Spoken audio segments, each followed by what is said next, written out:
I hear sometimes in the media and shit, they try to, I can't use this fucking. They try to say I got a big ego and shit. They can call me arrogant and shit.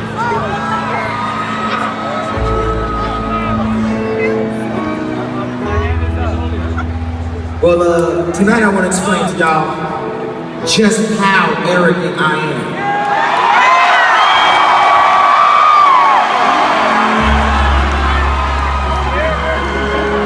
Let me explain just how arrogant I am.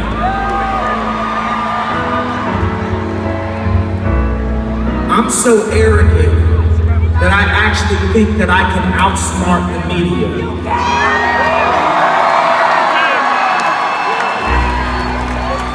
As much as the media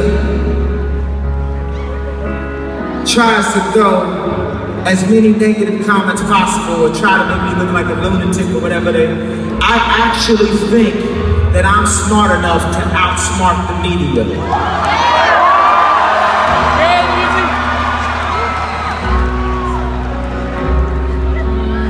That's how arrogant I am. Because there's been very few that were able to do it.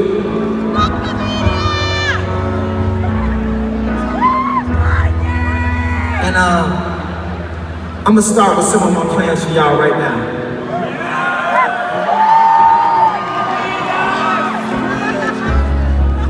One of the media's main things that they like you to think is that the reason why I fight so much is just so I could like be doper or some shit. Or like so I could like be cooler or some shit. Or like so I could buy a new car or some shit, I don't know. But I don't give a fuck about looking cool. I don't give a fuck about being dope.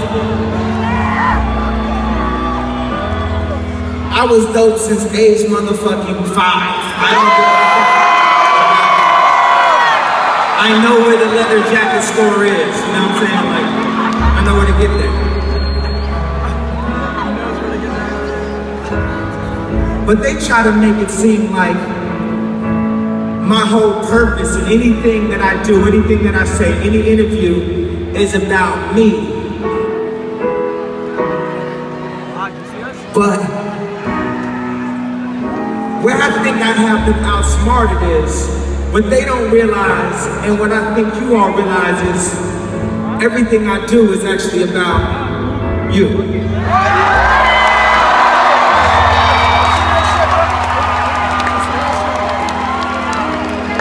I don't give a fuck about buying a car. I do like houses and shit, but it's not about the concept of me buying this house. And this house being so expensive that if I say the wrong thing, that I lose the sponsorship and I'm not able to keep the house, and therefore I will never say anything, and I am able to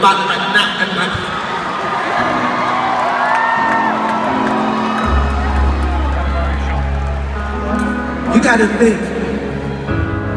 The type of shit that I've been talking about in interviews, the shit that I wanna do, the shit that I wanna create, the majority of people that create like that are in their 50s or in their 60s. I'm only 36 years old.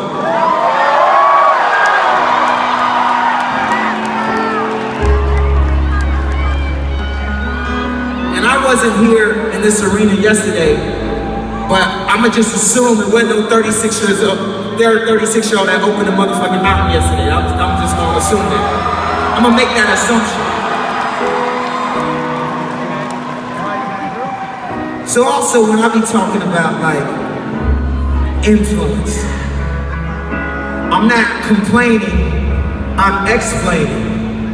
See, people think I'm like on TV complaining. No, I'm explaining. How many people in this audience either bought or wanted a pair of Yeezus at one point or another?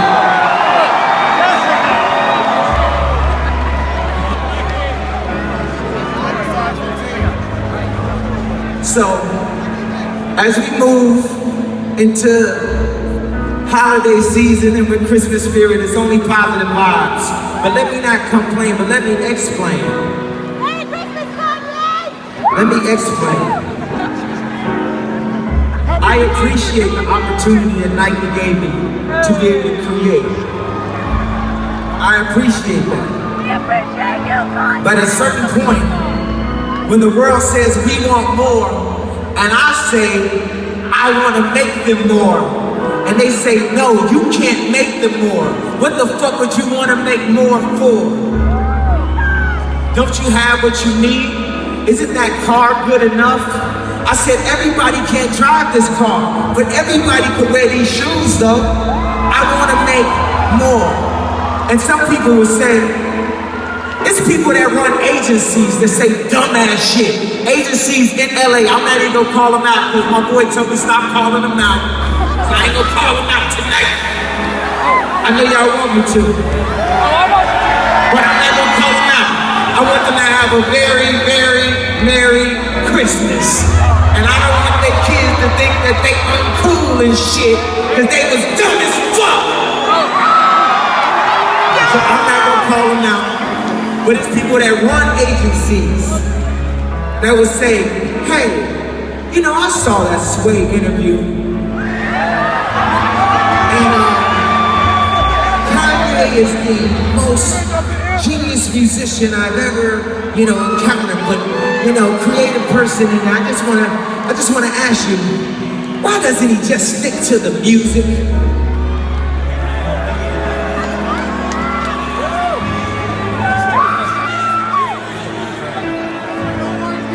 It's like when you was 3 years old, when you was 3 years old, when you was 3 years old, when you was 3 years old, when you was 3 years old, when you was 3 years old, when you was 3 years old, when you were 3 years old. For my mom, I changed it from when you was 3 years to when you were 3 years because I want to use correct English because she was an English teacher. When you were 3 years old, when you were 3 years old, 3 years old. You wake up one morning, you say, I want to ride my bike. Then the next morning you wake up and you say, oh, I want to color. Then the next morning you want to say, oh, I want to be a karate expert. Then the next morning you say, oh, I want to skateboard. Then the next morning you say, oh, I think I'm gonna be a soccer star. Then the next morning you say, I wanna dance just like Michael Jackson. Then the next morning you say, I wanna rap just like Ye. Then the next morning you say, the next morning, and you know what they do to you when you grow up? They take away that next morning. They take away that next morning. They take away that next morning. So that means when you're in high school, when you're in college, they say, okay, what's your profession gonna be? What you gonna major in? You gotta pick that. And when you pick that, be careful what you pick because just know, as soon as you get really good at that, they'll take away that next morning.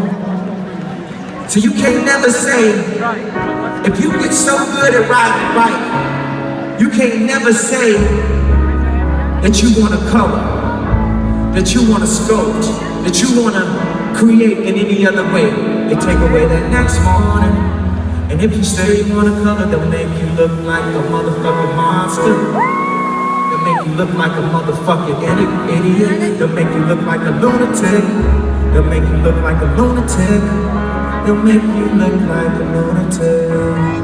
So let's put this in the headlines. I'm changing my approach. It's all positive energy because what you put in the universe is what you give back.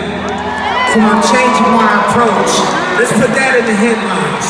I told you before I started that I was so arrogant that I thought that I would be able to change my own narrative and outsmart the media eventually.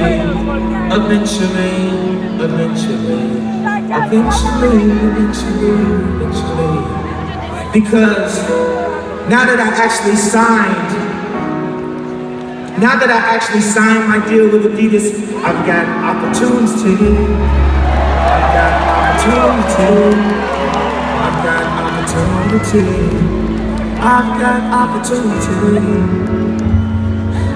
And it's not just about me, Because with more opportunity, you can provide more happiness, more jobs, more security. More happiness, more jobs, more security, with more opportunity. You know, I can't wait till the day when I made the whole Yeezy line, I made my apparel line. Tonight, actually, I want to give somebody praise and love that's in the building tonight.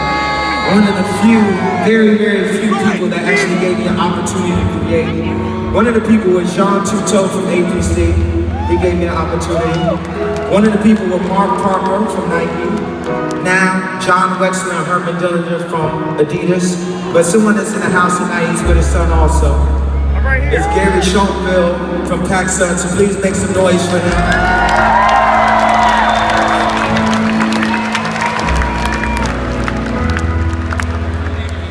And I don't know if you know, since we're in Anaheim, I definitely got to send a special shout out to Disney World. Or Disneyland, whatever we have right now. And I wanted to say like this thing I just did tonight, which y'all just saw, this is my little demo tape. And when I talk about Steve Jobs, and when I talk about Disney, of course I don't want to be the next Steve Jobs or the next Disney. I want to be the first Kanye West. As y'all could be the first you. The first you. But the reason why I mention those names is because when I meet with people currently in power, they don't understand the context and the possibilities of what I can bring to the table.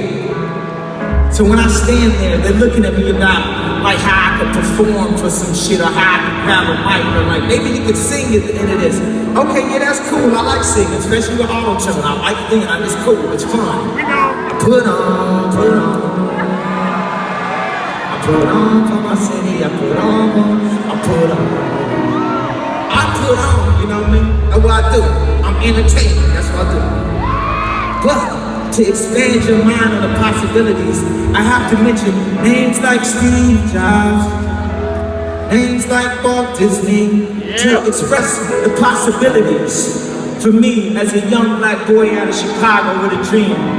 Names like Howard Hughes, names like Michelangelo. Aim high, aim high,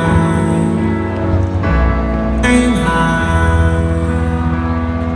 aim high, aim high, aim high, aim high, aim high, aim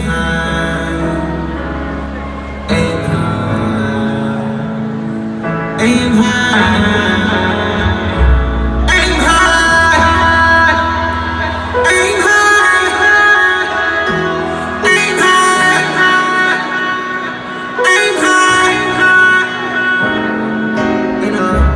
Tell you how arrogant I am. I think I can outsmart the media and rearrange my narrative to something positive, and it's game time.